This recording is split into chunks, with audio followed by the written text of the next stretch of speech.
Carmelo Anthony, can he be criticized for always going for the money, not prioritizing winning over money? Fair enough. I get that. But when you tell me number 64, you're saying that 63 players from a talent perspective is better than this man. It is disgraceful.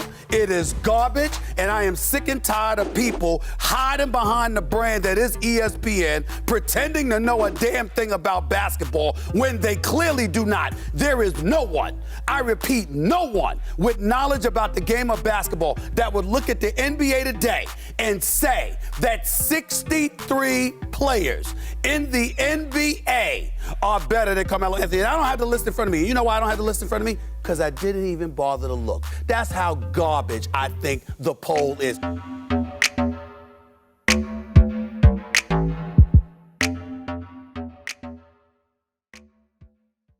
What is up, everybody? Is the Ball Don't Lie podcast here on Penn State Sports Night. As you can see, we're repping the merch today. Just dropped. First time ever, I believe, in club history we've had anything. So that's pretty fun.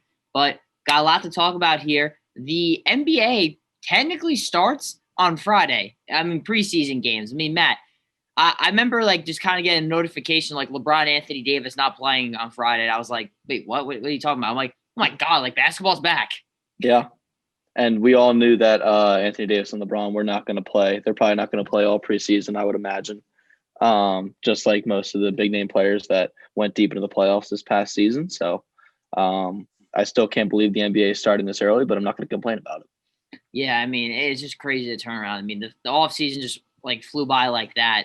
I mean, it was only 2 months ago that the Lakers won the championship, and then 2 months later they're going to have to start playing some games again. So curious to see how they handle the whole situation, LeBron and Anthony Davis, given that they've played a lot and those are the cornerstones of your team, and you don't want to wear them out for the next playoffs. But the NBA, though, may help them out a little bit here. They're easing their rest rules. They're super strict about that. They implemented these rules in 2017 because a lot of star players were sitting out games, resting, and not taking the regular season as seriously, which hurts revenue absolutely because, especially some of these random small market teams, like when the LeBron Lakers go to Memphis to play the Grizzlies, a big reason people are going to want to go because they want to see their team, the Grizzlies, play, but they want to see the Lakers play too and see some of those great players in teams in person. But they are encouraging players to rest during non-national games, which, is definitely for this kind of reason, moolah reasons, Matt. So What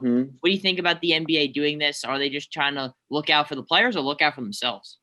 It's probably both, a little bit of both there. But I actually like this idea. Keep the players fresh. Keep the product great for national TV games because that's how they're going to get the revenue. It's going to be their only source of income this season. The big concern with players resting in the past has been kind of what you talked about earlier where, if a kid is coming to see his favorite player for the first time and he doesn't play, that's a pretty big issue and it hurts their product. But that obviously won't be a factor this season.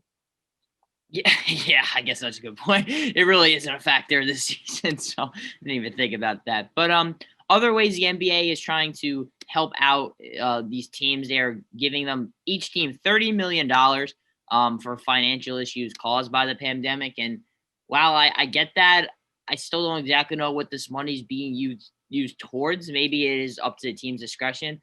Reason why I just think that is because that's a lot of money for that's $900 million, right? If I'm doing the math right, yeah. For 30 teams. What's that money being used towards? Because I can think of a lot of other reasons outside of basketball that money could be donated to. Yeah, that's a great point, Hunter. Where is this money going? What's it being used for? And how did they get $900 million to just dish out to all 30 teams? I do not know. But I know this is a basketball podcast, but do you think the NBA could give some of that money to the Philadelphia Phillies? Because apparently their owner, who is worth $3.4 billion, is so poor that he can't afford to re-sign any players. Sorry, that was a personal vendetta. I just had to get that out there. Yeah, it's a good point. Maybe, but probably not is your answer, Matt. If you take the 8 ball, that's probably what's going to pop up. So, but yeah, I was like, I think these NBA franchises are doing just about fine. So if the NBA is throwing around millions of dollars like that, almost $1 billion, I just kind of wonder, okay, that's great, but what's this being used towards? Maybe I just don't know. But I don't know. I just kind of thought that was interesting. But something else that, really grinds the gears is the ESPN NBA rankings that come out every single year, and how they just absolutely clout chase and are just, doing it for the attention like they always do. Who makes these rankings? I think that's always a great question. Even like guys like Stephen A. Smith go on First Take and are like, this is terrible. So I always wonder, like, who makes these rankings? Like, I have no idea. But they released, I believe, 51 to 100. Some of the most notable ones, Tyler Hero ahead of Zach LaVine. And Lonzo Ball ahead of Zach LaVine. DeMar DeRozan tweeted out the clown emoji and the poop emoji for his 82nd ranking in the ESPN rankings. Seems like they always just piss off the wrong people sometimes. Matt, I mean, is ESPN's rankings every year probably the worst that you see from any single other outlet? I'm going to go with yeah. I feel like they're making these intentionally awful for attention at this point. ESPN has kind of always thought that even bad attention is still attention on their product, which I imagine is the only reason they still employ Hubie Brown as well. So I think, it's all kind of the same thing here. Especially I remember a couple years ago when Kobe Bryant was ranked like 96th on this list or something. And Stephen A. Smith had that like classic rant where he was like, do not attach any association of this to me. I am not a part of such idiocy, such nonsense. But yeah, it's bad every year. And this is just another year of it. Yeah, I will say like, even like Zach LaVine wasn't even like in the top 50. I'm like, are you kidding me? Like, but yeah, I will say, like, I mean, lists, I'm assuming it's like some sort of committee that makes these lists, but I never know who does it because all the top reporters for ESPN, like, they just like walk away like, I didn't do it. Yeah. And of course, they never attach any names to it. Yeah. I never have heard one person speak out and be like, yeah, like I was a part of this. Why would you? Why would you? And I will say, though, like those lists, let's say it's like 20 people that come up with it, the number can get kind of skewed because if somebody ranked like some random guy like 20th, that's going to shoot him up the charts compared to, you know what I mean? Or like someone got ranked insanely low, it's going to bring him down a lot. So I always think like you have to consider that too. It's not just one person making this. Like even if we had made a top 100, Matt, like it would look different if we average it out, I'm sure. Oh, sure. Yeah. But yeah, I just think like their rankings, it is solely clout chasing. Like there's no other logical explanation for some of the rankings. And I actually say this year wasn't as bad as I see it in other years. Yeah. Like we said, I mean, they're literally just looking for any kind of attention with this. They just know it's bad. I think they're just feeding into it. They're leaning into it. So nothing you can do. Yeah. I mean, even has us talking about and complaining about it, but we're calling them out for it. We're not, our opinions don't change based on their rankings. So we're going to be doing what we did the last podcast. We're going to be previewing the Southeast division and also the Southwest division. In next week, if we have another podcast, we'll do the other two divisions as well, as the NBA season is shortly approaching. December 22nd, I believe, is the start date. Yes, sir. Yeah. So that's pretty exciting. And that's regular season. Preseason starts on this Friday, the 11th. So I'll be excited to watch the other Lakers play, I guess, or just watch any basketball. Yeah. Last but not least, Matt, it shouldn't be a curveball this time. What is the slogan here on Ball Don't Lie? No team left behind, brother. There we go. No team gets left behind here. We don't just, clout chase like ESPN does. But we're going to start off with, I'm never going to get hired by ESPN again. Yeah, no, we should probably start. I just burned that bridge. Oh, boy. Yeah, burn that footage.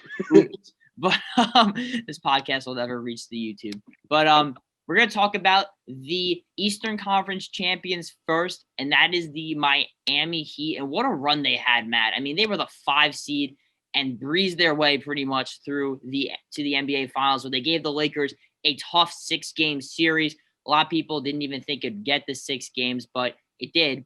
Jimmy Butler, he obviously proved that he can be probably the best player on a championship caliber team. And we saw Tyler Hero really break out. We saw Duncan Robinson just throughout the entire season really break out and become one of the best snipers in the league. But Bam Adebayo, too, was a guy who I thought got snubbed for the All-NBA team. I think he should have made it. And he was an all-star this season and one of the most versatile big men in the NBA. And now I think teams are going to start drafting and targeting guys that have similar skill sets to a Bam Adebayo. But, Matt, let me tell to ask you this. Do you expect any of those guys, or maybe someone I didn't mention on Miami, really take a big step forward this season? Well, I feel like all the attention is going to be on Tyler Hero to take that next step after he was awesome in his first season. He had, and he erupted in the postseason. Really got some fame there. But I actually think Duncan Robinson is going to be the one that's going to really take that next step forward. His biggest need has always been confidence, and I think that's been highly documented. And I think after being a main contributor on a finals team, his confidence should skyrocket. Yeah, Duncan Robinson is a great name to bring up. I mean, I think defensively was the biggest issue with me watching him before the bubble. I'm like, this guy can't guard anybody. And for the Miami Heat to have, as good of a defensive team as they are, to have such an important player be such a liability on that end, it was concerning. But I believe he's like 6'7". He's pretty long too, wingspan wise. So this isn't a guy who doesn't lack. He's not athletic, but he doesn't lack size. And he definitely was a much better positional defender in the bubble. He was able to kind of break down film, I'm assuming, and do a great job of really understanding angles, understanding players' tendencies, and just being at least a good team defender, not being a liability on that court that's going to cost you games. So I do think from that aspect, he's been a lot better. Now, the Klay Thompson comparisons are always going to come up with this guy for a couple of reasons, but Klay Thompson early in the league was really just a three-point shooter, catch and shoot guy, but was really able to become a more well-rounded basketball player, scoring on the ball, off the ball, improving ball handling and things like that. So, Matt, is that kind of where you see the next development in Duncan Robinson's game? Well, I'm not going to go out here and say that he's Klay Thompson. Nobody should say that. Yeah, that's a tough comparison to live up to.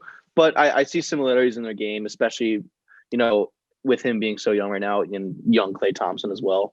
But I think if he can take that next step like Thompson did, where he became more than just a catch and shoot guy, he became a better defender.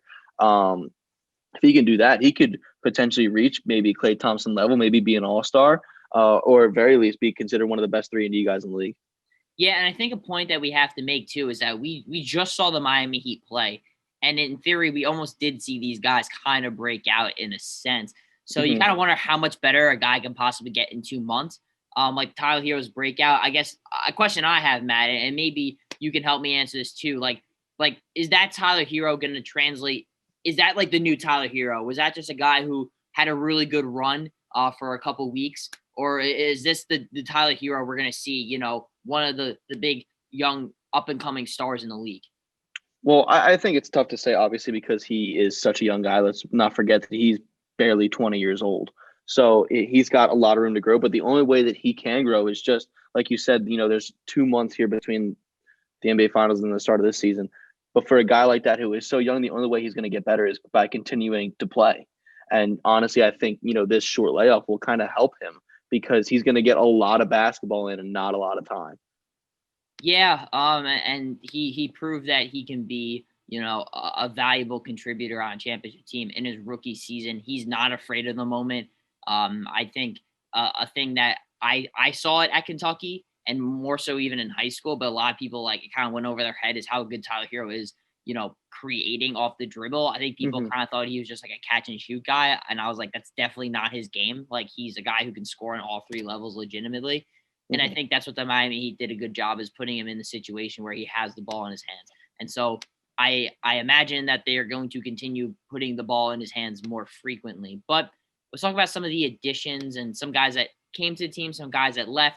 Avery Bradley, they signed from the Los Angeles Lakers. He hasn't played in a while, obviously, because he did not travel with LA to the bubble.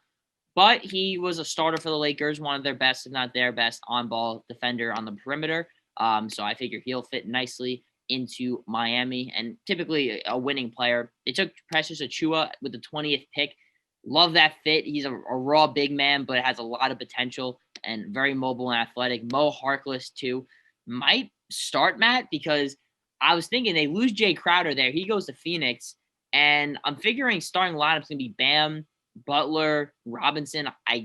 You can argue Tyler Hero or Goran Dragic, but how do you see a starting lineup playing out there? Do you think Mo Harkless slides in there? Do you think they play super small and start like Jimmy at the 4? I mean, how do you think that's going to play out? Maybe like Myers Leonard or Olynyk gets a start. They have a lot of options there in Miami. Yeah, I wouldn't start Kelly Olynyk. Let's start there. That'd be an ugly starting lineup. But I also think Butler, yeah, I don't think he's tall enough to play the four. I mean, I think he would take the challenge. But I think that him playing the four is not going to fit his game well at all. So I think going in terms of small ball, it's not going to work. So I think Mo Harkless could start at the four. And it's not like he's not a bad option to start there either. He's a good player. And I think he would actually fit this team really well because he can shoot the basketball. He's got good spacing and he plays good defense. And that's exactly what the Heat like. Yeah, I mean, maybe they go Iguodala. That four spot's really questionable for me right now. I wouldn't start Iguodala there either. No, yeah, like that's really like your only options. Like I think I go Mo Harkless. I mean, he was a starter for the Portland Trailblazers who went to the Western Conference Finals just 2 years ago. He then was traded to the Clippers, did not start, kind of because they had like other guys there, and then got traded to the Knicks and for Marcus Morris. And obviously, who cares about that? So he goes to the Heat now. Now he's back on a winning team. And I guess he gets a start. But I guess another question, too, with the emergence of Tyler Hero, because he was originally coming off the bench. That was like, he was like kind of like a 6-man-ish kind of guy. Do you just go, okay, Tyler, you're our number 2-3 option on offense. You're starting. Or do you think you still bring him off the bench? I think you start the season bringing him off the bench. Just because I like having Dragic start at point guard. And I don't know if Hero can necessarily start at point guard, but he played primarily shooting guard off the bench, right? And, especially with him and Duncan Robinson, if those two were going to start together, I don't think that's a good pairing defensively or offensively. I think, if anything, I think start Hero off the bench, start the season. And then if he keeps playing well, maybe flip flop him Robinson, but I wouldn't take Dragic out of the starting lineup. See, I might disagree with that. Reason why is because I think Jimmy Butler has kind of become like the point guard of the team. Like, his assist numbers have gone up this season. I mean, we saw him dropping triple doubles like it was nothing in the NBA final. Like, this guy is a really, really good passer. I think we started to see that in Philadelphia a little bit. When they really were putting the ball in his hands at the end of games, not Ben Simmons. He's not as good of a passer as Ben Simmons, but they're showing like they trusted Jimmy Butler. It took him to a whole nother level again with the Miami Heat, especially because they don't have a true traditional-ish type of point guard. I mean, they also have Kendrick Nunn there, who's pretty similar to Goran Dragic, where they're more score first type of players. So in that theory, I mean, I wouldn't see why you wouldn't start Tyler Hero. But again, Goran Dragic brings a little bit of a different type of game. So I guess you could go either way there. But I feel like with the emergence of Tyler Hero, if the Miami Heat really believe that this guy is going to be like a future all-star, I can't see why you wouldn't start him. That's a good point. But I still think, at least to start the season, go with, if it ain't broke, don't fix it. And it worked. It got them all the way to the NBA Finals. So in that regard, I wouldn't change anything just for that reason. It's a good point. I mean, they have a lot of options there for the Miami Heat, which is a good problem to have. Maybe even Avery Bradley starts and they put a defensive guy in there too. I mean, that's something you also have to consider.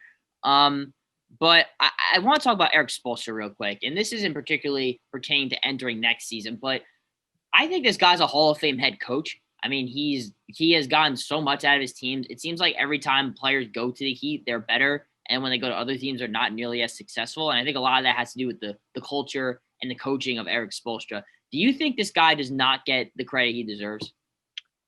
He certainly didn't when the big three was there. But I think he's starting to get it now. Even before Butler got there, he did a really good job with some young and quite frankly poorly constructed rosters and seemingly got them to the playoffs every year and had them remain competitive after LeBron left. Now, though, I think he could start becoming so widely known as underrated that he will become overrated. Do you know what I mean? I guess, but I mean, I'm kind of on the Erik Spoelstra hype train a little bit. I think he's easily a top 5 coach in the NBA, and I don't really hear it otherwise. Like, I think this guy gets so disrespected. I mean, we talk about the big three, right? And 4 straight NBA finals, and obviously players are the ones out there, calling the plays. But Erik Spoelstra, I mean, everyone who goes there just talks about how much they respect this guy and how great of a coach. He was literally like their film guy, like in the 90s. Like, this guy was literally like bottom of the totem pole in terms of like their staff, and literally worked his way up to becoming a championship head coach. So like, you got to give this guy a ton of credit. He started from the bottom, now he's here, and he pretty much like really built this Miami Heat team up. Him and Pat Riley, of course. So I feel like Eric Spoelstra, like when we talk about the Miami Heat, we want to talk about all their success and their players and stuff, but it really does start with Eric Spoelstra and the culture he's built there. Oh, absolutely. And there's no doubt about that. And I would certainly agree that he's a top 5 head coach. But I just don't think anybody's underrating him now. Maybe he's not he won't get to the point where he's overrated, because I think, how could you overrate a guy like that? A guy that has had so much success and so much effect on this team. But I don't think he's underrated anymore. Yeah, I hope not, because Spo deserves that credit and recognition. But let's wrap up the Miami Heat a little bit here, Matt. They obviously, snuck up on some people a bit here, but the East is probably going to be tougher. And, the Miami Heat are going to be entering a season with not as much rest, but maybe that doesn't affect them. I don't know. But do you think that the Miami Heat can actually get back to the NBA Finals this year? It's tough, but I think they can. I think, they've proven too much to us for us to doubt them. They just have to continue to be consistent. They have a good mix of young talent and veteran leadership. Now it's just continuing to play to your team's strength, and don't let all the attention of last season's team get to their heads, because like I said, this is a young team and maybe that could get to their heads, but I don't think Jimmy Butler will allow it. So I think, just keep doing what got you to the finals last year. Just keep playing great team basketball. Yeah, I think even though they are, the defending Eastern Conference champions, I actually think the pressure on them is still smaller than some of these other teams. I mean, Brooklyn Nets, they have so much pressure on them. I think the Bucks, with Giannis's contract situation, have more pressure. You maybe even look at the Sixers and all the moves they made. Do they have more pressure as well? So the Heat probably are like 4th or 5th on that list in terms of like teams with the most to prove or anything like that. They've proved it already. So now they have to go up next and finish the job, I guess, and win a championship. So I definitely think they can do it, because we know their identity. We know what they're about. Whereas a lot of these other teams, we're just not sure yet. So if those other teams can't figure it out, I mean, he can definitely be, the front runners again this time to go back to the finals.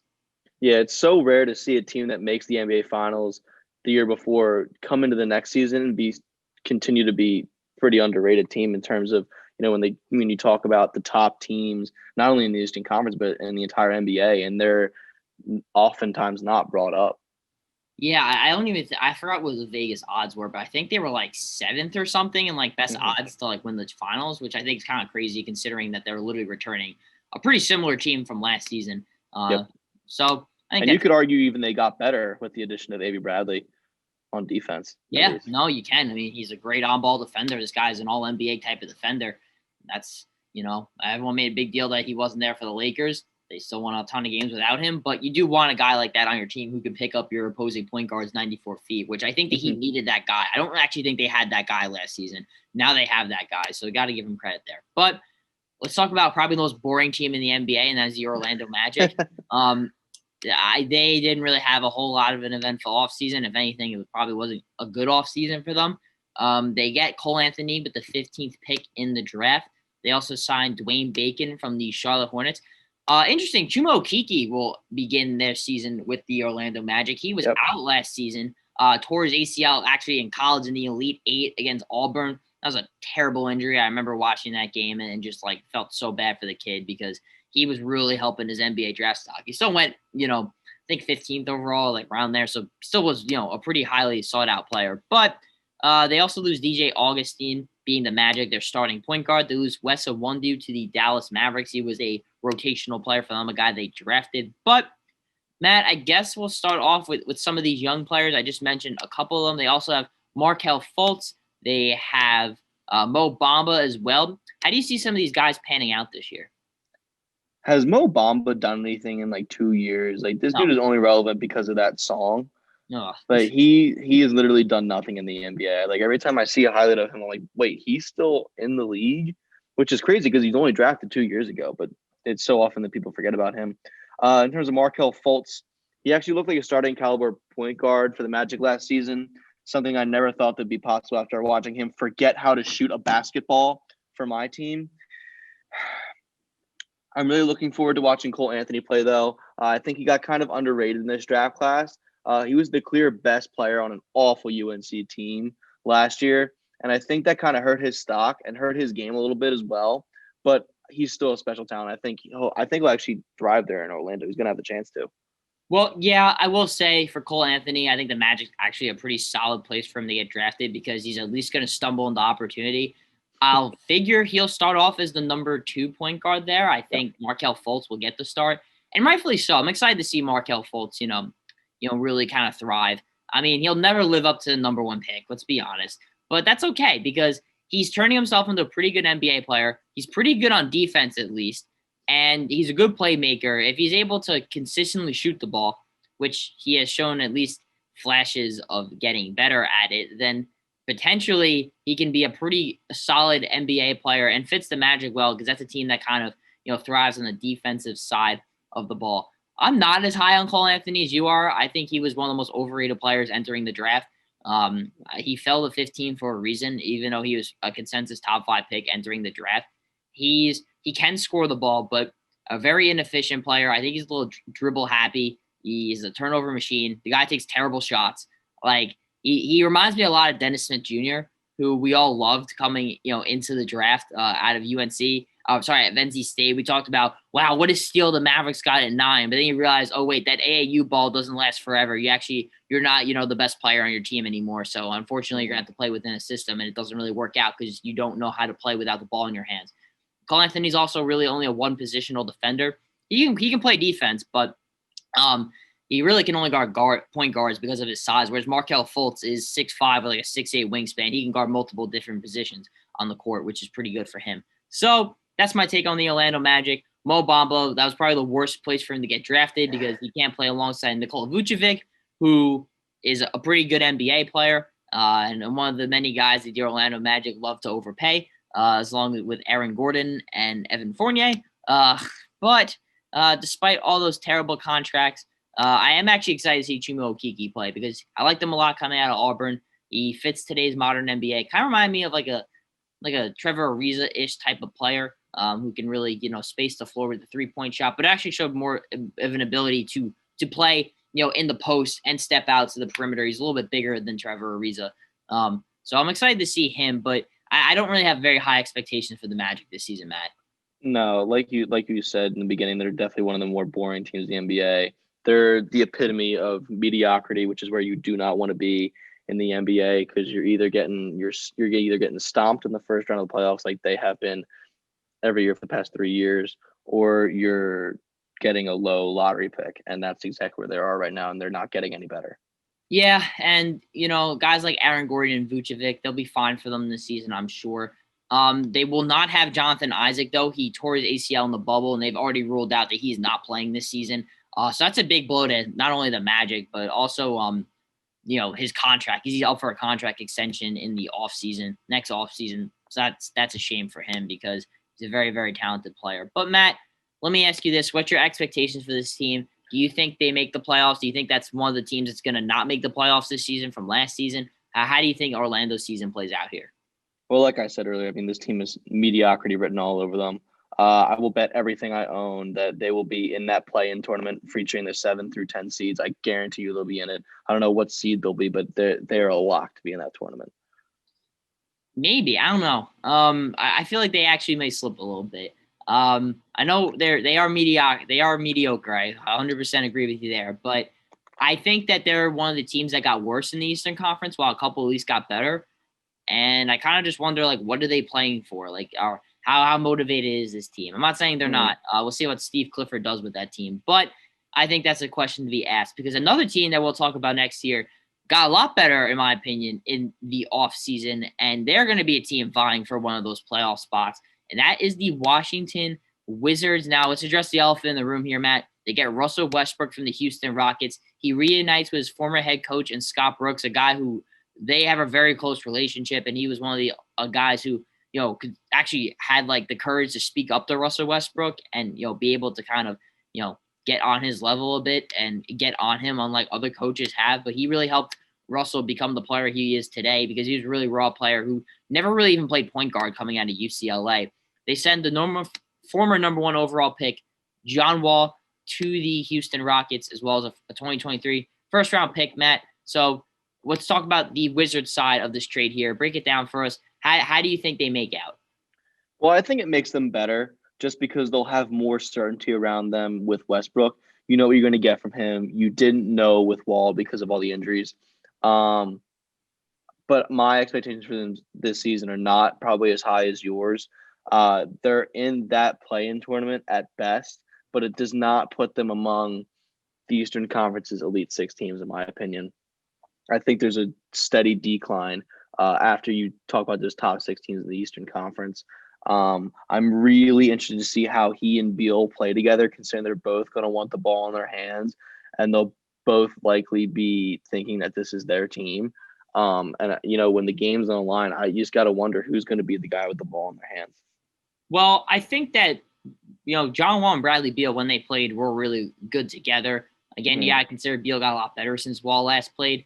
Yep. But I will say that Bradley Beal is not necessarily like a point guard the way James Harden is. Definitely. I think that actually does work out pretty well. If anything, I think it actually helps Bradley Beal in a weird sense because not all the pressure is on him to do all the ball handling responsibilities, because Bradley Beal plays as well on the ball as he does off the ball. He's that kind of, ability as a scorer. Whereas Westbrook, like we said, yes, he's a ball dominant player, but now he's going to be the true real point guard on this team. It's not going to be as much sitting around like there was with James Harden. I look at it kind of simply like Russell Westbrook's a better player than John Wall, so I think they won this trade. I think that's enough. I don't think they're a top 6 team in the East, but I think they're definitely – I would say they're probably going to finish 7 or 8 in the playoff race. I think that would be the team, because every year, Matt, someone's not going to make the playoffs. Like, that's just how it is. For whatever reasons, maybe they're not good enough. Maybe other teams got better. Maybe there's an unfortunate couple injuries that happened, but – considering all goes well in Washington, I think they're the team that's going to get into the playoffs because they have 2 of the 6-7 best players in the Eastern Conference. Like, and that alone, I think, will probably get you into the playoffs, despite me maybe not feeling as confident about the rest of that team. Yeah, it's so tough because you look at the roster, they really didn't add much outside of Westbrook, and it's essentially the same roster they had last year when they barely qualified to be in the bubble. The only reason they were in the bubble is because they needed an even number of teams. So, it's tough to say because they weren't a good team. Beal's a great player. There's no doubt about that. Westbrook, you know what you're going to get from Westbrook. He's an assertive player for sure. He's certainly better than John Wall, especially coming off after missing 2 years due to injuries. But I just don't know how great this roster is. In terms of being competitive in the Eastern Conference. I mean, I don't know. I think they're definitely – I'll say this. They're not a great defensive team, and I don't think they did a whole lot to really improve on that side of the ball. Robin Lopez was a solid get. He's a solid defensive player, but that's not going to solve all your problems, Matt, as we probably both agree on. So, but yeah, that's kind of how I see it. In the Eastern Conference, after those 6-7 teams, it's kind of like a wash of like, all right, who's next up? And so when you have 2 guys that are probably going to make the All-Star team this year in the East, like that's going to be enough for me to put the Wizards in there.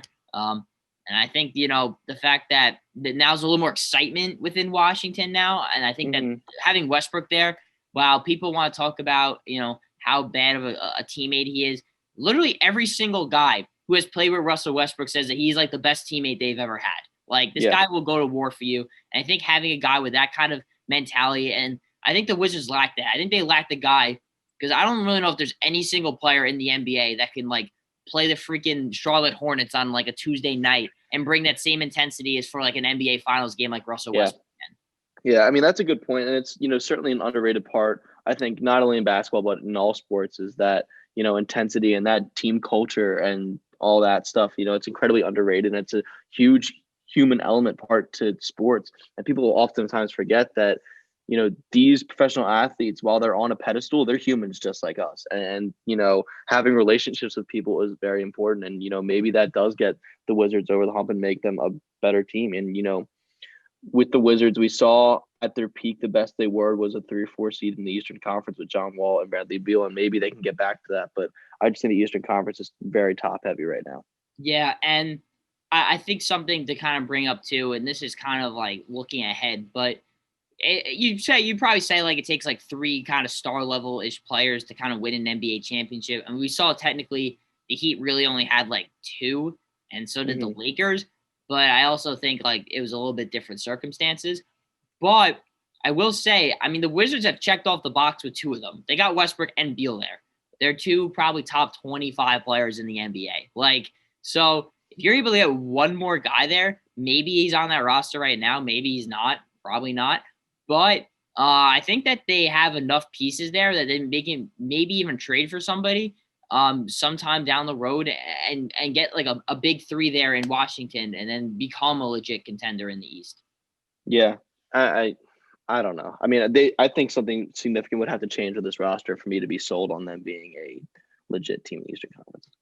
But yeah, so they if anything added, not subtracted here. They got Denny Advia, who we talked about was one of our favorite picks in the NBA draft. The fact that he fell to 9 was absolutely ridiculous. I thought he was a consensus top 5 player. I thought he was like 3 or 4 on my board. Cassius Winston too. Thought that was a solid get in the second round for a guy who really led that Michigan State team for 4 years, and also signing Robin Lopez. But let's look at the guys currently on the team. They are Rui Hachimura. He was second team all rookie last season. They get Thomas Bryant there. They drafted Troy Brown the first round a couple years ago. And then they also got Jerome Robinson from the Los Angeles Clippers. Do you see any of those guys taking any significant steps forward this season? Well, I don't know about significant steps, but I really like Rui Hachimura. He started every game he played in as a rookie last year and was pretty good on a bad team, averaging 13.5 points per game and 6 boards. I wonder how he'll play with most of the attention on the Wizards' backcourt.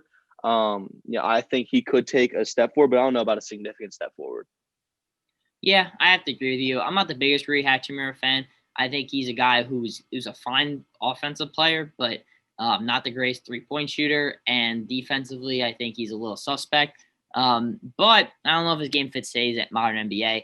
I liked Brandon Clark a lot more coming out of Gonzaga. I think I was prudent right there. But let's also talk about Davis Bertans. They bring him back on a 5-year, $80 million contract. I mean, it seems like the Wizards love paying their shooters. Otto Porter got paid a ridiculous amount also. Matt, do you think this was a bit of a reach, or do you think that at the end of the day, it was smart for them to keep Davis Bertans? Well, this might be a bit of a hot take, but I actually don't think it's a bad contract at all. 3-point shooting cannot be valued enough in today's NBA, and he has been one of the best sharpshooters since he entered the league. He has a career 3-point percentage of 41.1%, which is absurd. If the Wizards didn't give him this contract, somebody else would have, and that alone makes this valuable. And I honestly don't think $16 million a year is that bad when I'm watching the Sixers every night and Tobias Harris make $36 million a year. So, that alone makes it worth it to me, because you know what you're going to get from Bertans. You're going to get great 3-point shooting, and a lot of teams value that, and a lot of teams wanted them too. And for Washington to get him back is huge. But with that being said, I don't think he'll see the end of that contract in Washington, though. I think he will be traded eventually. Yeah, I think something too that you can bring up about the Washington Wizards is that if they are in fact eventually going to go for a third guy, then having a guy like Davis Bertans on your roster, he's at least a valuable asset you can use to move them. But he was good with them last year. He's one of the best 3-point shooters. He's like 6'10" too. So to have a guy with that size to be able to step out on the perimeter is going to be very important, especially for a team that now has Russell Westbrook, where he predominantly dominates in the paint. Predominantly dominates. That's definitely a phrase that I love to use, or not. But so I think Bertans actually is a great fit there too. Especially, like I said, Rui Hachimura, not the greatest perimeter shooter either. So you definitely need a guy who can really shoot from the outside. Mm-hmm. Also, I don't know I forgot which finger it is, but he's actually missing part of his finger on one of his. What? Yeah. I forgot. It might be his middle finger. Yeah. Yeah, he actually is. Fun fact. Was it like a JPP situation? Did he blow his finger off? No, I think it was like some surgical thing. I know Joe Green, actually, he's missing part of his ring finger. What? Got stuck on a rim. Yeah. It's weird. You don't notice that stuff when you're actually playing, when you see them play. But he's actually missing part of his finger. Fun fact. Yeah. That's disgusting. You can look it up after the podcast. But no, that's okay. I won't. I probably talk about a team that, was missing some key pieces entering this season, but then got, some guys. I'm going to start that over. We talk about a team here in the Charlotte Hornets. I was trying to be smooth that transition. Really wasn't, but pretty eventful offseason to say the least, but maybe this time in a good way. You can debate it. People have.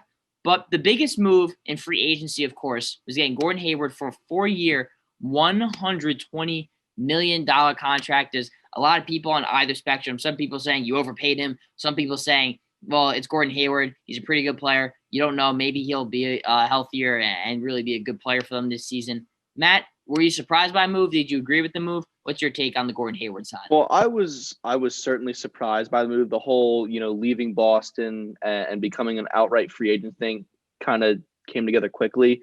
But I was shocked. I mean, that's a lot of money for Hayward to me. But I guess they had the money to spend. I don't necessarily disagree with the move because it doesn't make them worse by any stretch of the imagination. But I don't know if it makes them a playoff team, and that's the big thing. This isn't Utah Gordon Hayward, where he was carrying that team to the playoffs. And let's not forget the Hornets still don't have a center. Who's going to start there? Cody Zeller again? Yeah, that's a very good question. They did draft Vernon Carey in the second round out of Duke, but I imagine that. Well, they could start PJ Washington at the center if they want to. Really? He would be kind of small for a center, wouldn't he? Yeah, I mean he's only like 6'9", 6'10", but Bam Adebayo's 6'9". PJ Washington's good, but he's no Bam Adebayo. He's no Bam Adebayo, but PJ Washington is still, a pretty tough low post kind of defender. And if the Hornets, who I think may lead the league in like pace, because they're going to be a very, very fast team with a bunch of ball handlers and a bunch of 3-point shooters. I think they were up there last season. That also means you're probably not going to play a whole lot of defense either, which will be they're going to be the all league pass team this year, I think, with all those, weapons. It's going to be 130 to 124 every single game they play. Pretty much. Take the over in every game they play. Yeah, hammer the over anytime you see the Hornets play. Yeah. But in all honesty, though, I actually am more leaning toward I like the Gordon Hayward signing, and here's why. I think that let's be honest, the Charlotte Hornets, if they're to get good players, they have to overpay for them. Yeah, it's burned them in the past because I think they overpaid the wrong players, like a Nick Batum, and they finally got off that contract. Michael Jordan's like, thank God. But Gordon Hayward at least is a very good NBA player. Like, even though he had the injury, has arguably not been the same player since, he's still very, very good. And, you at least, you're going to get a very good player who can come in right away and help you win games. And if you're the Charlotte Hornets, you can't just be waiting around forever expecting things to happen. If they're going to be middle of the pack, you might as well push for the playoffs at least and give yourself a better chance to become a better basketball team when it comes down to it. Yeah, that is a good point about, having to throw money at players to get them to come to Charlotte, which is it's true. I mean, there's no free agent is ever like, I want to go play in Charlotte. Even with Michael Jordan being the owner there, it doesn't matter. At the end of the day, it's still the Charlotte Hornets. They're not going to, blow anybody away. But I'm just not sold if they're going to be, necessarily competitive just because their defense, like you said, is going to bother me.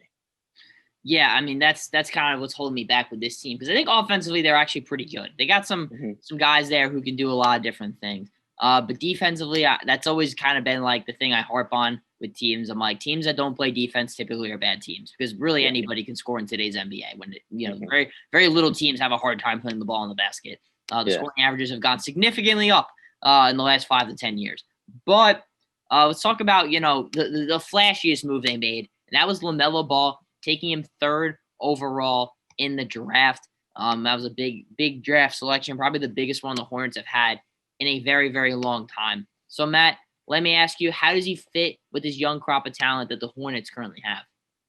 Well, I think he and Devontae Graham could actually be a good fit, considering Graham plays better at the shooting guard, and Ball will want to run the offense at the point. And I think the Hornets should probably look to run the offense through him at the point. I do like the fit there with that backcourt, although defensively, like we talked about, is going to be an issue.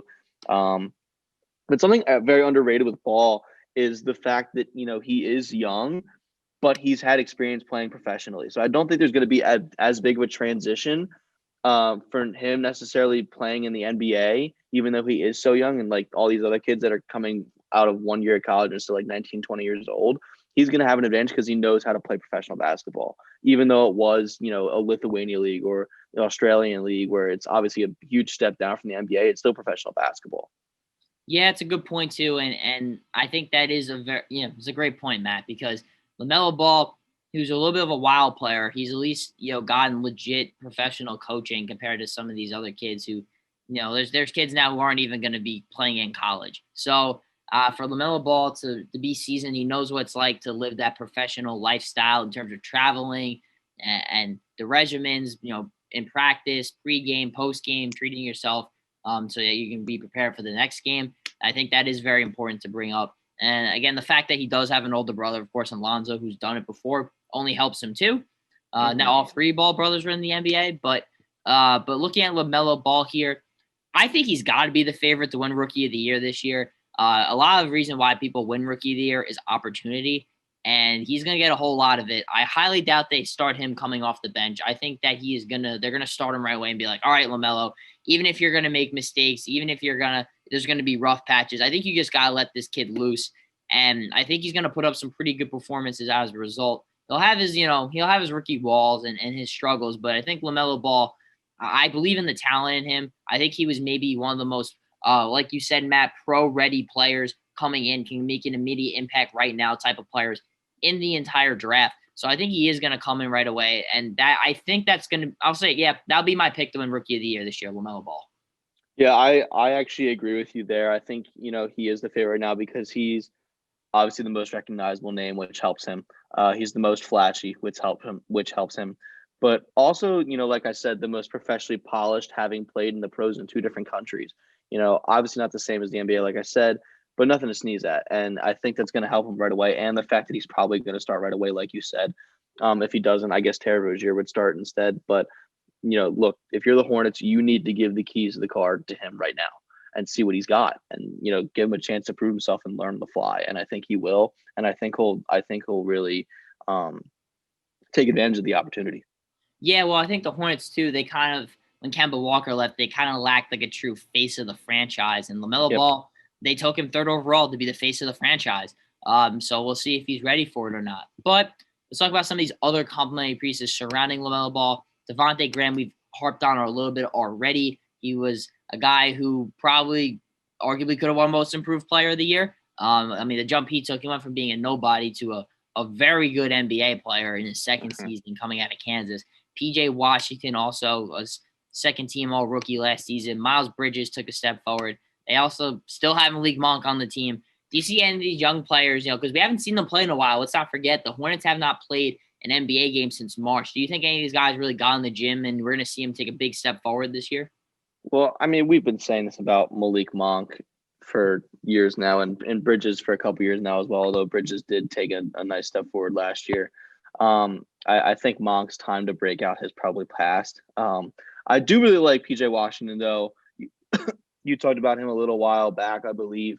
You brought him up in our Players of the Week segment, but I do like Washington. I think he's better. He's the best fit at the 4, but like we talked about, the Hornets have literally no talent at center, so we might have to start there. Yeah, I think Washington's a guy I also look at too, Matt. I think he's a really talented player. Loved him coming out of Kentucky. I respected him for staying in those season with Calipari there because he definitely improved a lot from freshman to sophomore year, and it made him a lottery pick as a result. And I think if you're looking at any of those guys to break out, I agree. I think he is the guy to do so. But Matt, where do you think the Hawks kind of finish out? What's kind of like an ideal situation for Charlotte this year? They could compete for the play-in tournament. But I think they're still just not there yet. They will be in the lottery most likely. But I think, in terms of seeing success, LaMelo Ball needs to have a good season. That's first and foremost. Him and Devontae Graham need to have good. They need to gel well together. That would also be a win. And then Gordon Hayward has to prove that he's worth the money and he's worth the contract and he's going to fit well with LaMelo Ball and Devontae Graham because obviously they're the future of this franchise. And if Gordon Hayward doesn't fit with them, they're probably going to end up trading him. So. Yeah, I agree with you, Matt. I think that that's probably how you want it to play out if you're Charlotte. Hey, if you can sneak in that play-in tournament, maybe do something, I think that's also important. But we'll see. I think there are a couple key pieces away from being a legitimate contender in the Eastern Conference. But they got better, so I got to give them credit for just, actually trying to, make an effort to get better. But let's talk about a team that spent more money than any other team in the NBA offseason, or at least they had the most cap space, and that is the Atlanta Hawks. They signed Danilo Gallinari for 3 years, $61.5 million. Bogdan Bogdanovic, the Kings do not match his contract sheet, so he signed for 4 years, $72 million. Rajon Rondo comes from the Los Angeles Lakers, wins a championship with the Lakers. Probably not going to win a championship with the Hawks this year, but they signed for 2 years, $15 million. Chris Dunn comes from the Chicago Bulls for 2 years, $10 million. They also drafted Yeko Kongwu. They get Skylar Mays. They signed Tony Snell. They signed Solomon Hill. So a complete roster makeover for here, Matt. What do you make of all these moves? How much better did the Hawks get this offseason? Well, I do like the moves because they did need to do something to surround Trae Young with some veteran talent. They definitely did that with Gallinari, Bogdanovic. Even Rondo, I think, is going to really, really help Trae Young in terms of seeing the game a different perspective and really learning the game and being a great IQ guy. And you look at all additions they got, and they really didn't lose anything of that much value.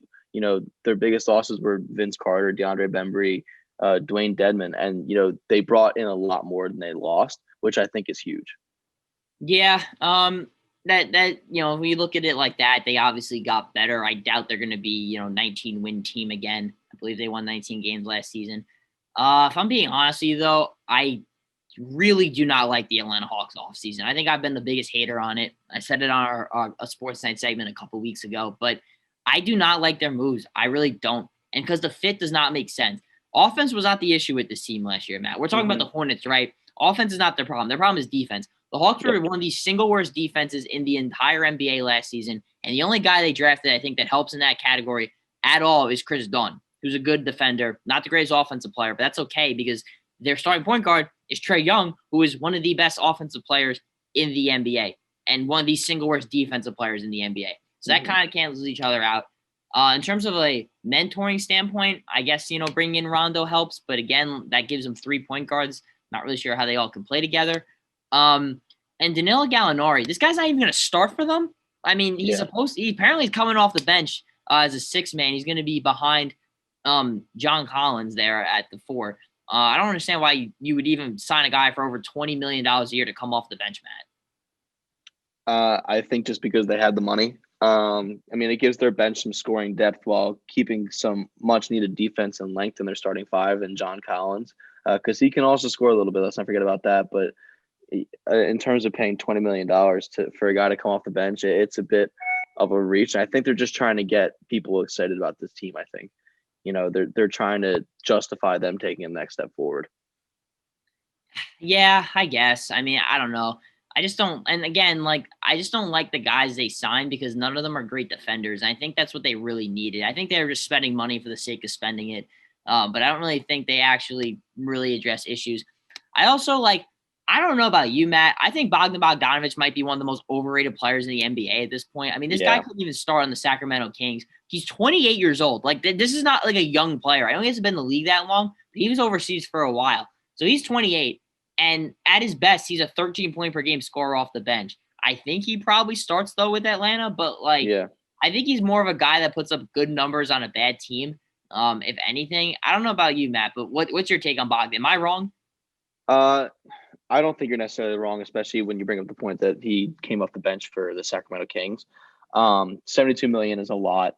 And I think there's a reason Sacramento probably didn't match that. And when you look at Gallinari and Bogdanovic, they paid a lot for these guys, and I don't know if they necessarily needed both of them. Sign one of them, maybe, but don't sign both of them because, like you said, it doesn't make the fit make sense, especially with all the young guys they have at guard. But it makes them better, but it doesn't make them better long term. The only contract I liked that they signed was Chris Dunn for 2 years, $10 million. That was the only deal that they made that I was like, that makes sense. I don't think any of their other deals made sense. And everyone just wants to write this team in as a playoff team. I'm holding off, Matt. I'm not even sure they're gonna make the play-in tournament. Let's not forget, it wasn't like the Hawks were right there last year. They get these couple moves, and now it's all right, now they're over the hump. No, they were one of the worst teams in the NBA last season for a reason. They're still really young.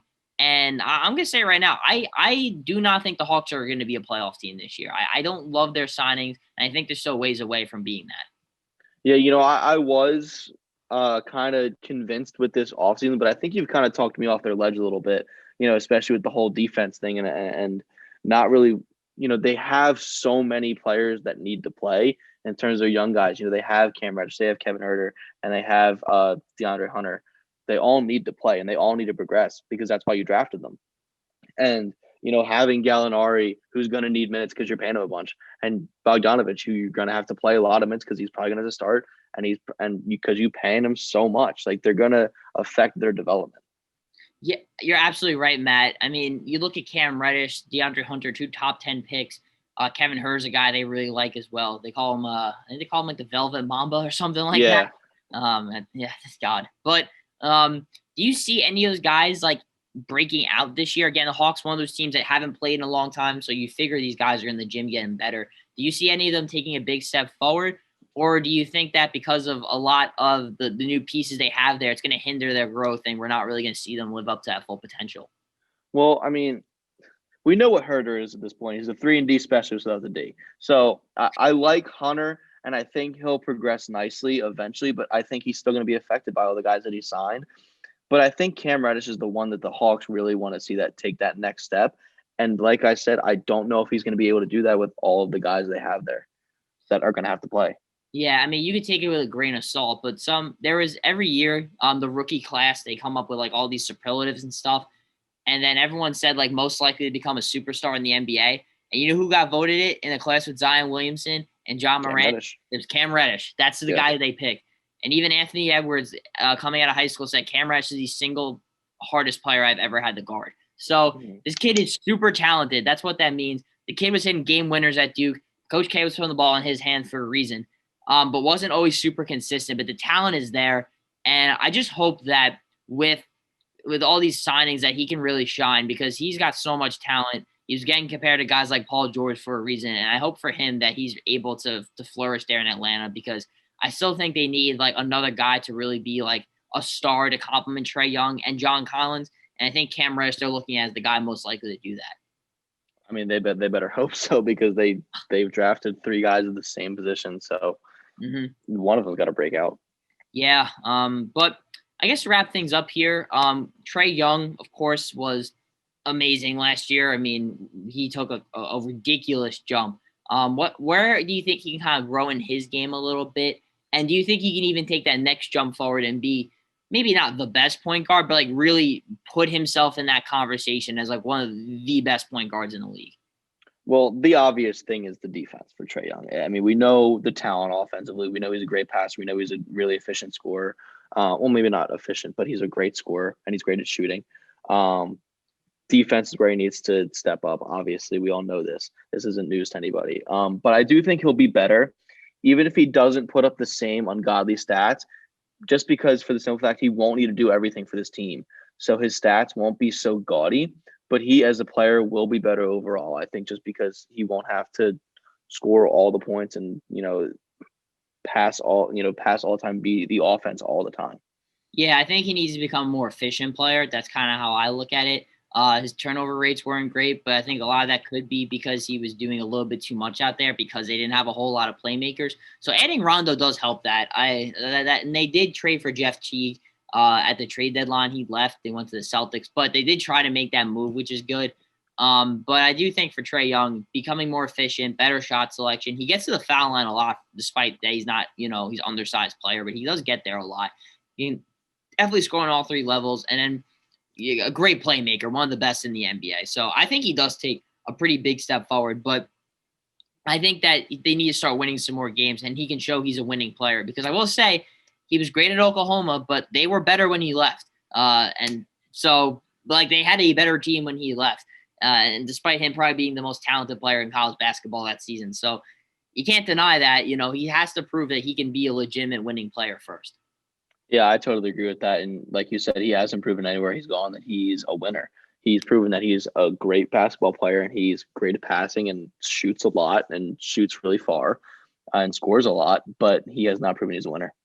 A lot of those traits you use to describe Trae Young can also be used to describe James Harden. And that is going to be us transitioning into the Southwest Division preview and being the Houston Rockets. And Houston does have a problem, and James Harden is the issue. He has not shown up. Where is this man? Is he in a strip club with Lil Baby? I don't know. But he has not reported the practice once. The rumors are he wants out. Philly could be a potential destination. That's what the rumors are, Matt. No, that, definitely gets you a little bit excited. But yeah, he was caught partying with Lil Baby, the rapper, of course. was not wearing a mask apparently. Matt, hearing all this stuff, do you think like James Harden's going through like a midlife crisis right now?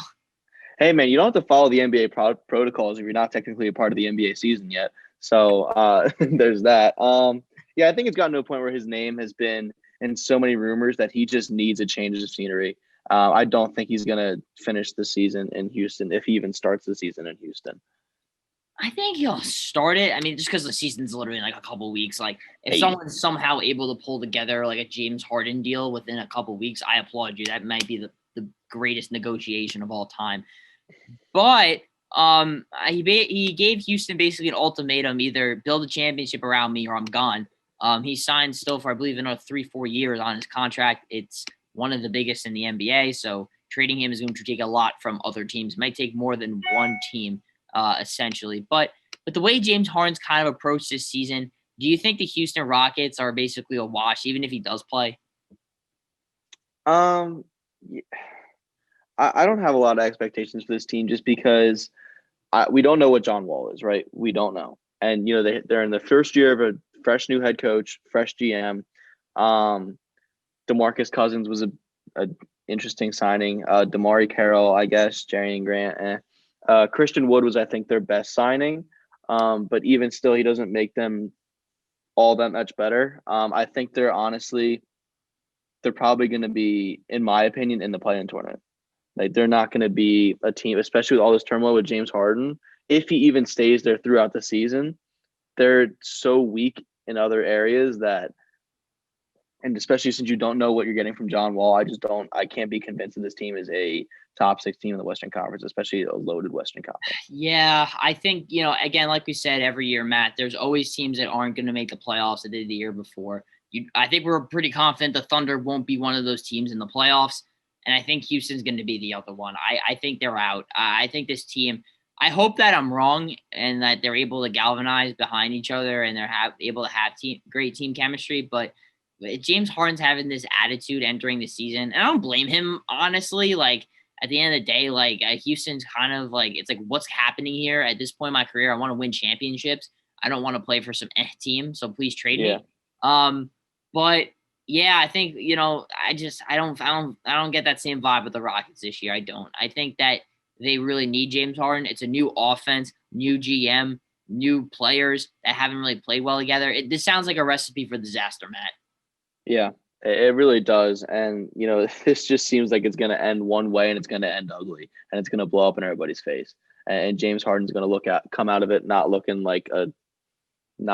really peachy. And, the Rockets are going to come out of it looking like bozos probably, because it's probably going to end up that their asking price for him is so high. Like, for example, the Sixers, they're asking for a Ben Simmons. They're not going to get a Ben Simmons for him, especially since they know now that Harden wants out. It's going to make it that much harder to trade him. And especially to get somebody like Ben Simmons, they're probably going to end up with Tobias Harris.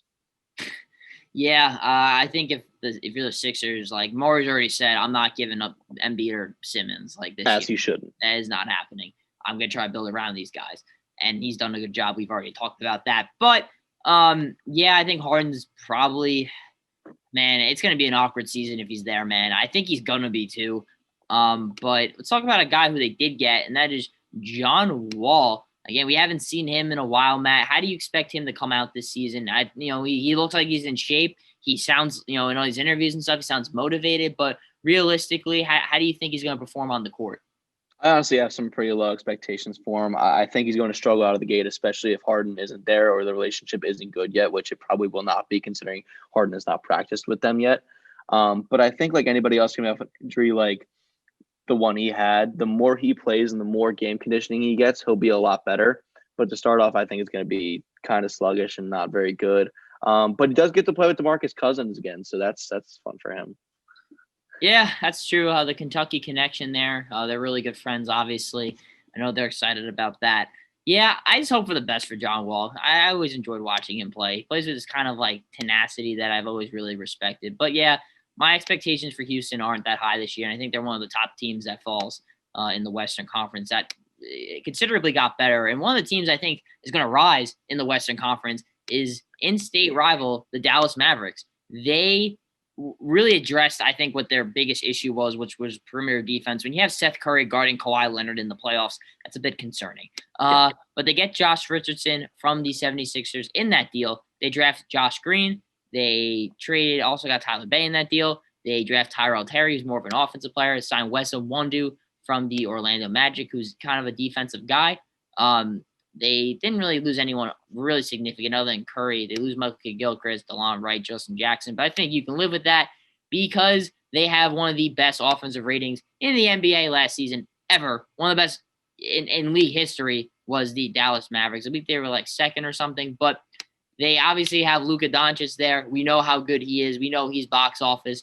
But Kristaps Porzingis is really the interesting one, I think, in terms of like where this Mavericks team can really go because he was lighting it up in the bubble. He's entering his second full season back from his Achilles injury he suffered a few years ago. Can he become that consistent number 2 option for Luka this season? I think he certainly can, and I think he proved that as well last season. I mean, it also seems to me like the two of them love playing together as their games really complement each other. It was pretty often last season where we would see Luka and Porzingis both have 25 in a game, and that's part of them having the best offense in NBA history in a while. And you also can't underestimate the power of the Dallas foreign all-stars. They love their foreign players, and Mark Cuban's done a great job putting these two together, and they love playing together, and they really complement each other. I really like this pairing. Yeah, I think obviously I think LeBron and Anthony Davis are the best duo in the NBA, but when that's kind of like done, it might be Luka Doncic and Kristaps Porzingis. That's the type of chemistry and potential those two have. I mean, they're two of the most unique players in the NBA in terms of what they can do at the size that they can do it at. I mean, that's kind of what you want ideally is, that positionless basketball. But when they're also 6'8" and 7'3", that helps too. So they can literally play every position.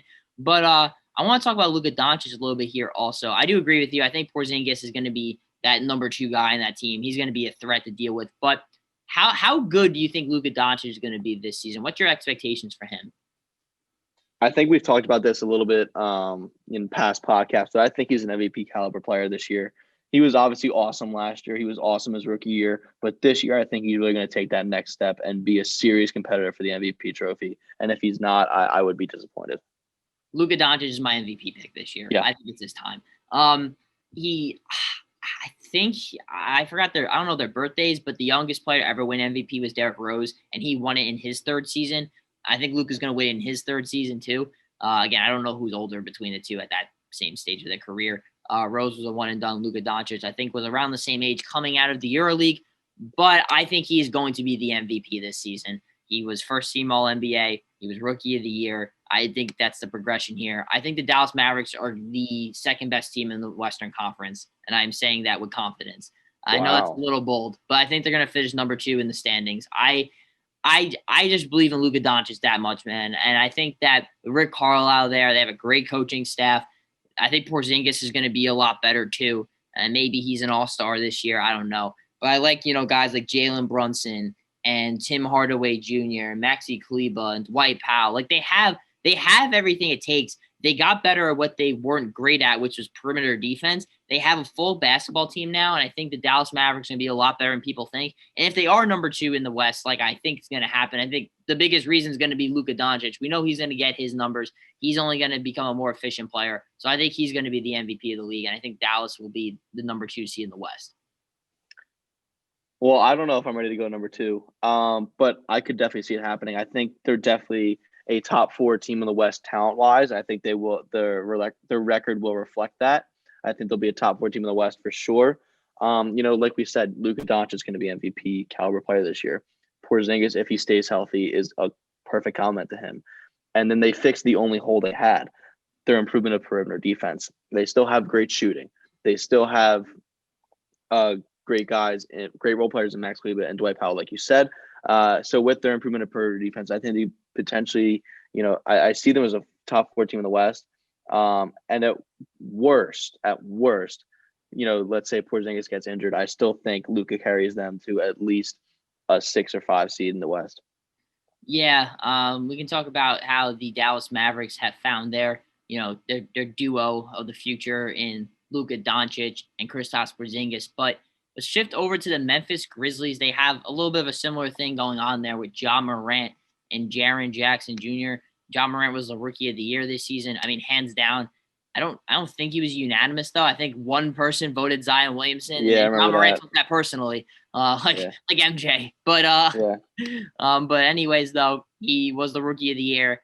Jaren Jackson, a very a similar-ish type of player to Porzingis, a guy who can really stretch the floor as a 7-footer, but a great rim protector, also very mobile and athletic for a big man. But is that a duo that you'd want to build your team around if you're the Memphis Grizzlies, or do you think that they still need like another guy there to really convince the public and the NBA media world that they can be a legitimate contender like a young Dallas Mavericks team is right now? I think they can build around this duo, but with that being said, I also think they need another big name if they really want to be competitive.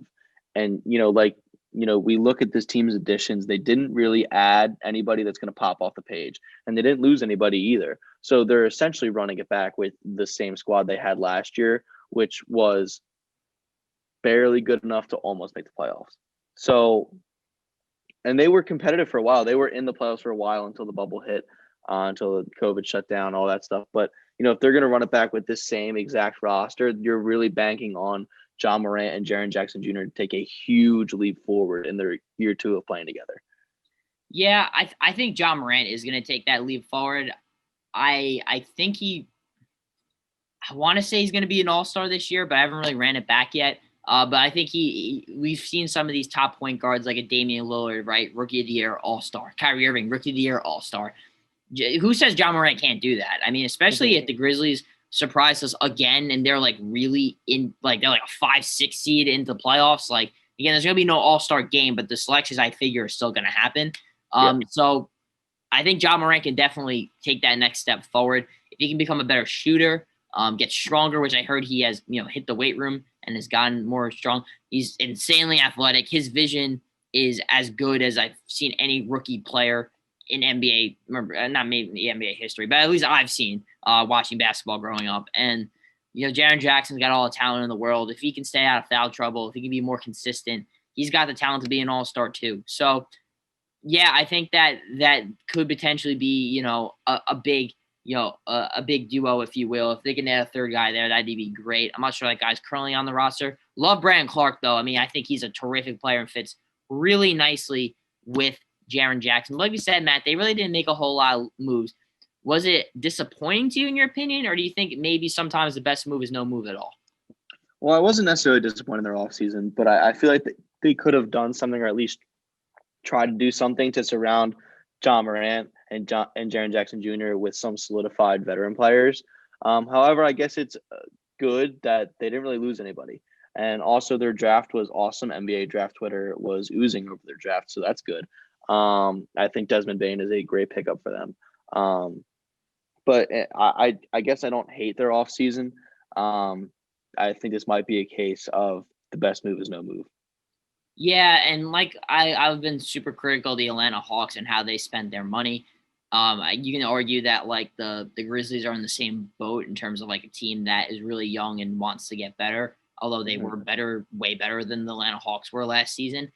But I do think that when you look at the Memphis Grizzlies, like the fact that they didn't spend like ridiculous contracts on guys and screw themselves over down the road in a couple of years. Because, yeah, those guys can sometimes make an impact year 1, year 2, but then it gets year 3, year 4, year 5. It's like, okay, you're not nearly as good of a player as we once paid you. Now you're extremely overpaid, and now we can't move off your terrible contract. So I think the Grizzlies have shown at least that they're very confident in what they're building there under Taylor Jenkins, running everything there as the head coach. And I think that they're confident that they can, get back into that play-in tournament again. Maybe this time actually win and get one of those 8 spots in the playoffs.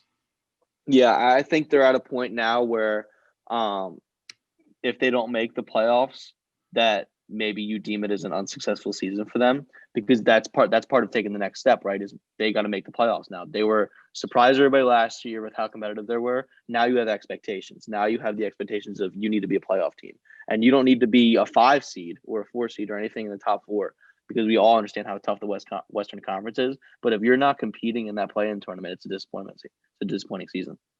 I think they'll be in the play-in tournament. Whether they win or not, I'm not really sure. But I keep forgetting with the play-in tournament. It does change a lot. But Yeah. I think they'll be one of those 4 teams in it. Whether they're like the 9 or 10, I think is probably where they'll end up. But I'm pretty confident in that because, like, I think a lot of their young players that are currently on the roster are going to get better. And I think that they have really close team camaraderie. And I think, maybe losing to Portland, they left a bad taste in their mouth. So maybe they want to, get in this time and be motivated because that team, they play with a lot of heart and intensity.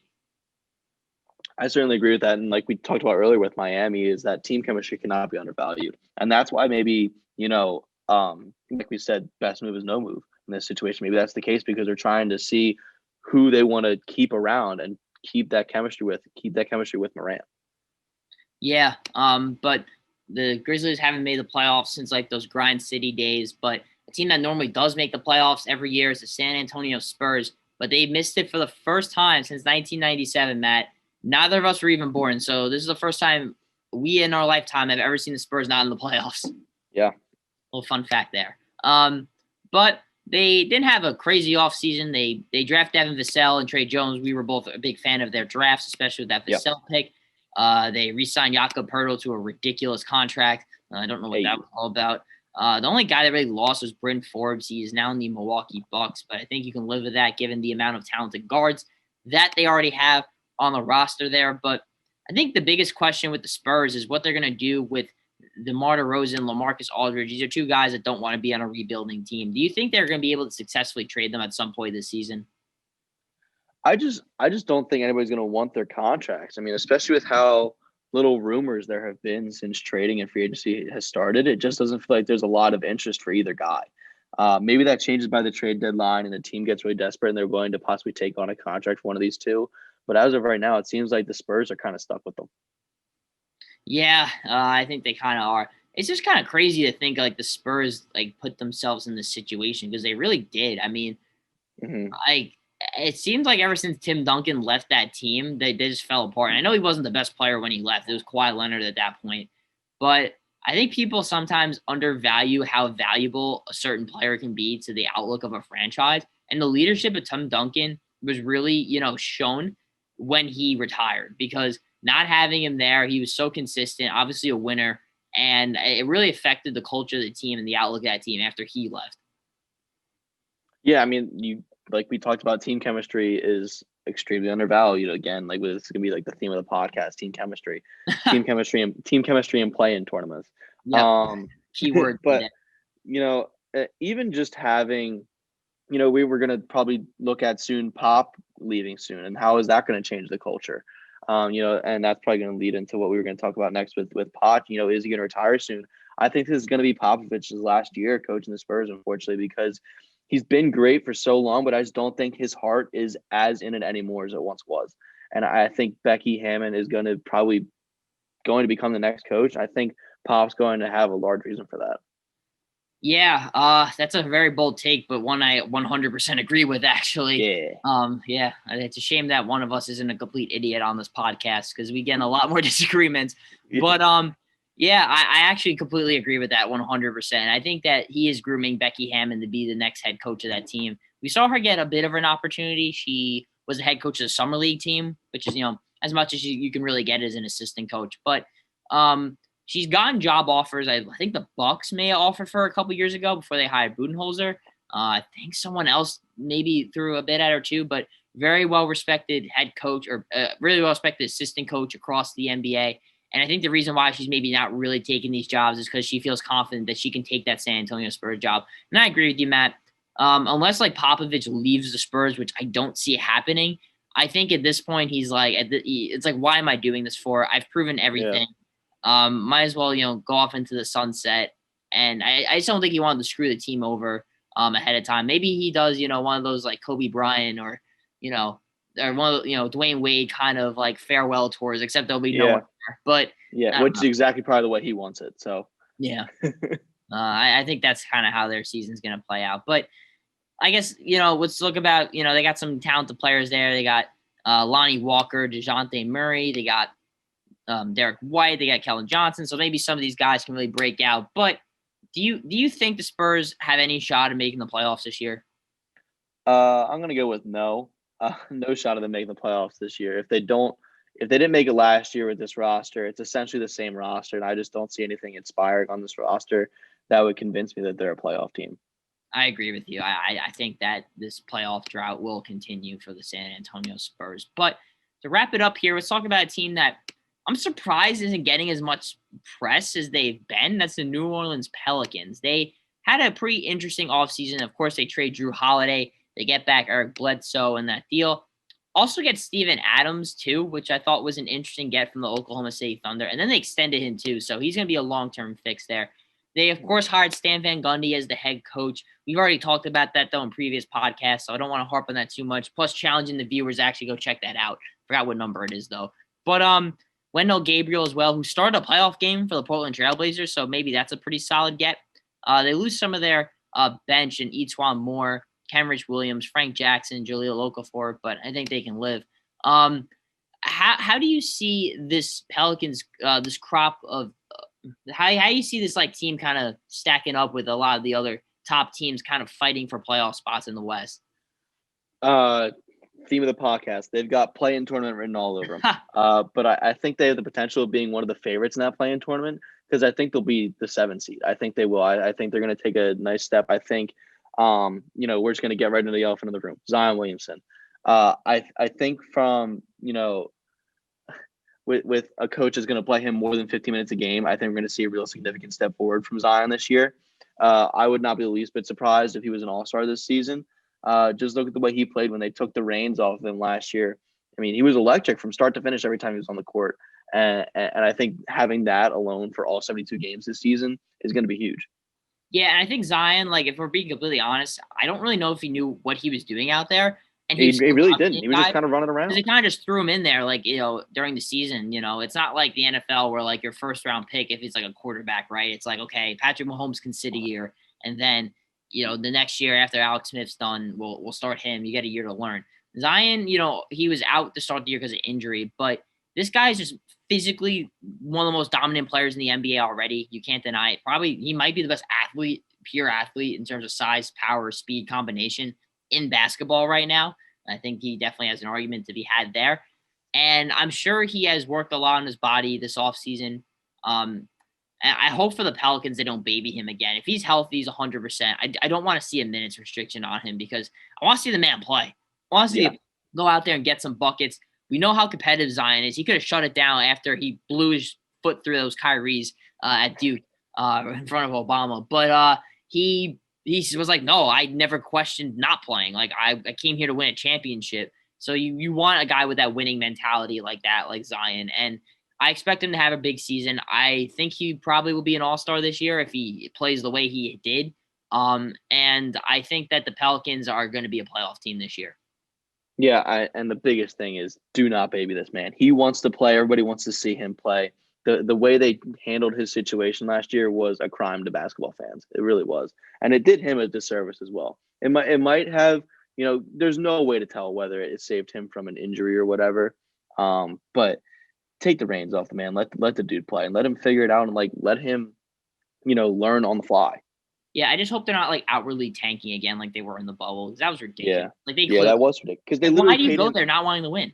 Yeah, they played him 15 minutes a game. It didn't make any sense, and you could see visibly how frustrated he was. It was frustrating to watch. It was frustrating to watch, and because he was healthy, like if he's hurt, I get it, but he wasn't. He was apparently completely fine. And he said he was, so it was. They were just in the middle of reteaching him how to walk.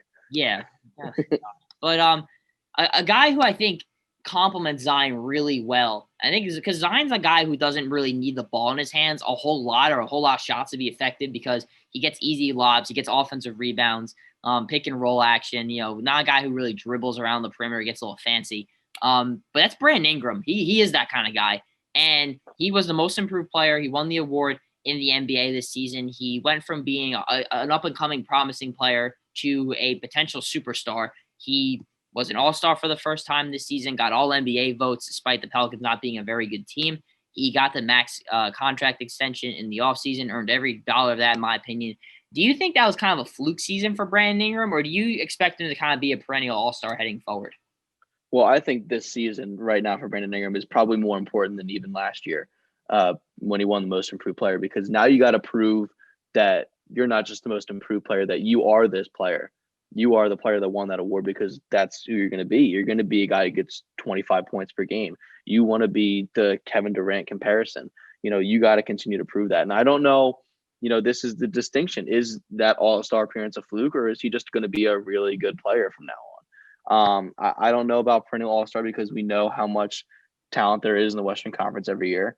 But that doesn't mean that I think his all-star appearance last season was necessarily a fluke. I think he will continue to be an awesome player for the Pelicans, but we all know who the face of the franchise is there in Zion. So, maybe that hurts him in his all-star case. Maybe that helps him. But I think this year is really important for him to see if he continues on this upward trend. I think he will. I know I'm like the biggest like Brandon Ingram stan probably like across any sort of like podcast or TV show or anything like that. And I understand, yeah, I'm a Duke fan, so like you can call me biased, whatever, but I think Brandon Ingram is the real deal. The kid just had to learn. One, he had to get stronger. I know he's still super skinny, but like he had to get be able to absorb contact. His free throw rates are always great. He became a much better shooter this year. I don't know what it was, but he really struggled to shoot the ball in the NBA to start out his first couple of years. But he became a lot better, especially off the catch and shoot, Brandon Ingram. And his ability to get to the lane is like unparalleled. He's probably one of the 6, 7 best players in the NBA getting at the basket, especially coming downhill in a half court set. His ball handling skills are insane for a guy who's 6'9" with a 7'3" wingspan. Yep. He's really a solid defender on the NBA. Not a lockdown guy, but I still think he could eventually become that guy because of his athleticism and mobility. I think he's to stay in the All-Star game. I think he's that good. I think he's extremely talented. He doesn't really get talked about as one of the best young stars in the league, but he is one of them. And I'm glad he's finally getting his time to shine with the Pelicans. As much as I would love the Lakers to have him, I don't think he would have had that same success with LA as he's had with the Pelicans. It seems like a perfect fit. He wants to be there long-term, obviously. And I think him and Zion, that's going to be the duo to watch. Is one of the best young duos in the NBA.